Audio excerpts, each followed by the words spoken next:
जेजुरी गडावर शाकंभरी उत्सवाला सुरुवात। मंदिराच्या गाभाऱ्यामध्ये फळभाज्या आणि पालेभाज्यांची आरास, तर भाविकांची दर्शनासाठी मोठी गर्दी।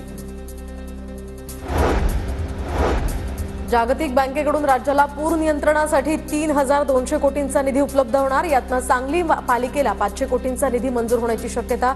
तर या कामाचा प्रस्ताव सादर करण्यात येणार, पालिका आयुक्तांची माहिती।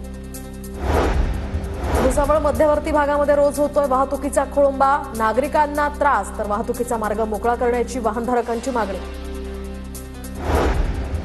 वर्धा जिल्ह्यातील हिंगणघाट तालुक्यातल्या चिंचघाट राठी या ठिकाणी ठरणार विदर्भातलं पहिलं सौरग्राम।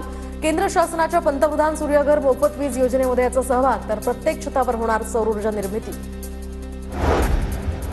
सांगलीच्या मिरज तालुक्यातल्या मंदिरांवर चोरट्यांचा डल्ला, लक्ष्मीवाडीतील मंदिरात चोरी, तर दानपेटीसह लाखांचे दागिने लंपास। चोरीच्या घटनांमुळे परिसरात भीतीचं वातावरण। अमरावतीमध्ये स्वाभिमान पक्षाच्या युवा स्वाभिमान महोत्सवाला सुरुवात, तर विविध सामाजिक कार्यक्रमाचं या ठिकाणी आयोजन। रत्नागिरीमध्ये देशातील नामवंत कुस्तीपटूंच्या कुस्त्यांची महादंगल, तर शनिवारी रात्री भारत केसरी सिकंदर शेख यांनी लावली हजेरी। पैलवान सिकंदर शेख आणि पैलवान भोला सिंग यांच्यामध्ये रंगलेल्या कुस्तीत सिकंदर शेख हे विजयी।